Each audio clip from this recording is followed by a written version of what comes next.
Shalom, saya akan kembali membacakan Injil firman Tuhan dalam Matius yang ke-17 dan yang ke-18. Yesus dimuliakan di atas gunung. 6 hari kemudian, Yesus membawa Petrus, Yakobus, dan Yohanes saudaranya, dan bersama mereka ia naik ke sebuah gunung yang tinggi. Di situ mereka sendirian saja. Yesus berubah rupa di depan mata mereka, wajahnya bercahaya seperti matahari dan jubahnya menjadi putih berkilau. Tampaknya kepada mereka Musa dan Elia sedang berbicara dengan dia.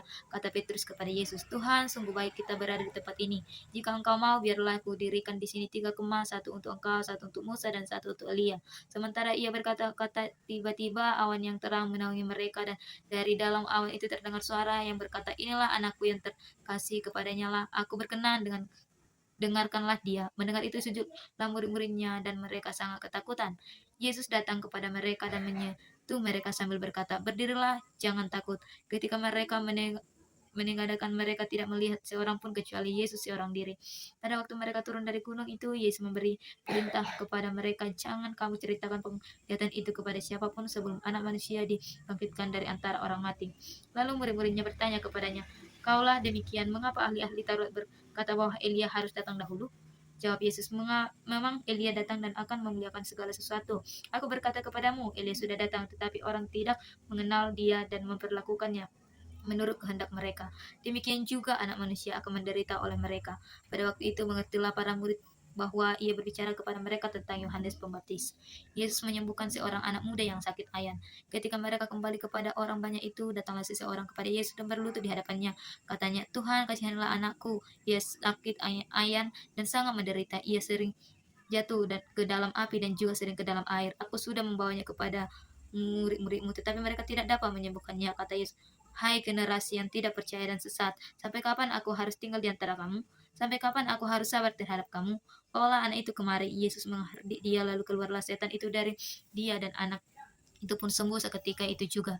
Kemudian murid-murid Yesus datang, dan ketika mereka sendirian dengan dia, bertanyalah mereka, "Mengapa kami tidak dapat mengusir setan itu?"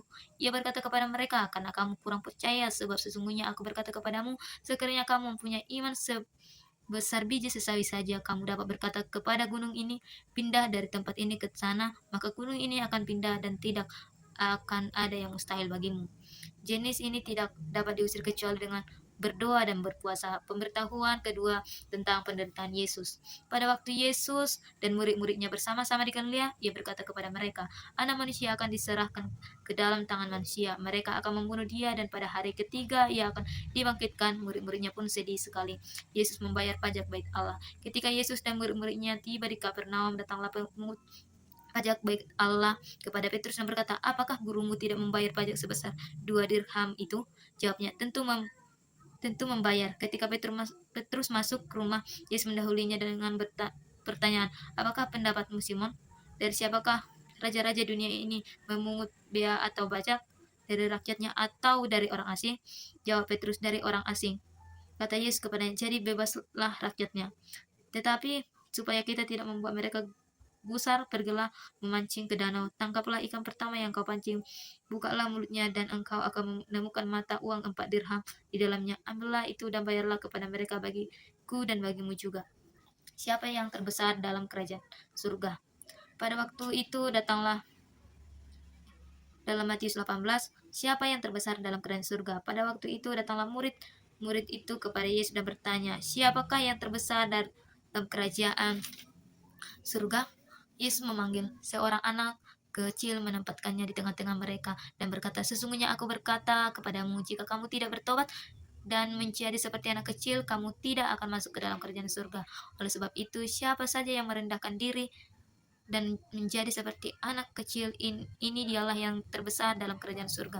Siapa saja yang menyambut seorang anak seperti ini dalam namaku, ia menyambut aku. Siapa yang menyebabkan orang berdosa, siapa saja yang menyebabkan salah satu dari yang kecil di antara yang percaya kepadaku ini berbuat dosa, lebih baik baginya jika sebuah batu giling diikat pada lehernya lalu ia ditenggelamkan ke dalam laut.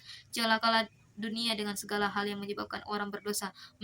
Memang hal-hal itu harus ada, tetapi celakalah orang yang mengadakannya.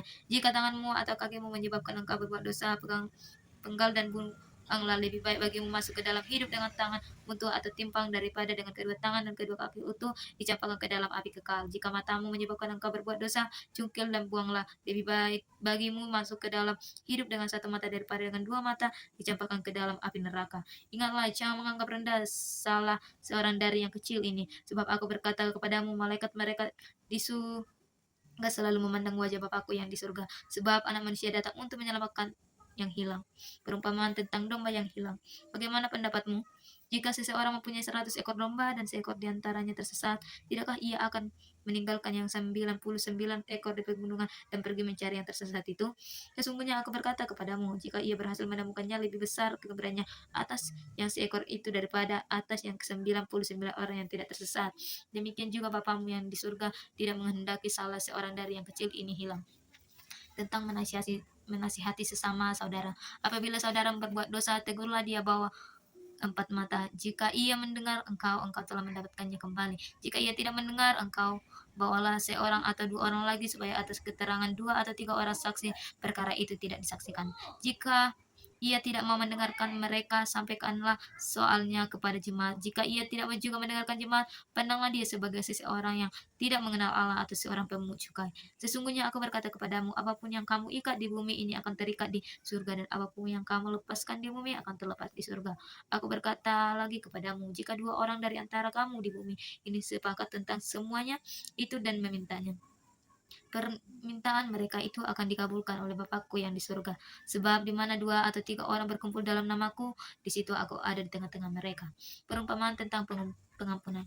Kemudian datanglah Petrus dan berkata kepada Yesus, Tuhan, sampai berapa kali aku harus mengampuni saudaraku jika ia berbuat dosa terhadap aku? Sampai 7 kali. Yesus berkata kepadanya, bukan aku berkata kepadamu, bukan sampai 7 kali, melainkan sampai 70 kali itu. 7. Sebab kerajaan surga seumpama seorang raja yang hendak mengadakan perhitungan dengan hamba-hambanya.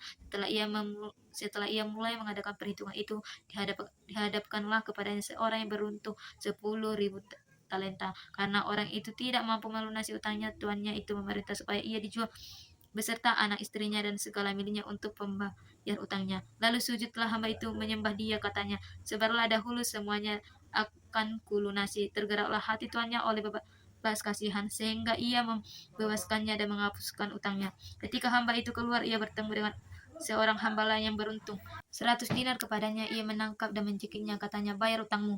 Sujudlah kawannya itu dan memohon kepadanya, sebarlah dahulu utangku itu akan kulunasi. Namun ia menolak, lalu pergi dan menyerahkan kawannya itu ke dalam penjara sampai ia melunasi utangnya. Melihat itu, hamba-hamba yang lain sangat sedih, lalu menyampaikan segala yang terjadi kepada tuan mereka. Kemudian tuan itu menyuruh memanggil orang itu dan berkata kepadanya, hai hamba yang jahat, seluruh utangmu telah kuhapuskan karena engkau memohon kepadaku. Bukankah engkau pun harus mengasihi kawanmu seperti aku telah mengasihi engkau? Tuannya itu pun marah dan menyerahkannya kepada Al-Gojo sampai ia melunasi seluruh utangnya. Demikian juga yang akan diperbuat oleh Bapakku yang di surga terhadap kamu, apabila kamu masing-masing tidak mengampuni saudaramu dengan segenap hatimu. Itulah isi Injil firman Tuhan. Terima kasih.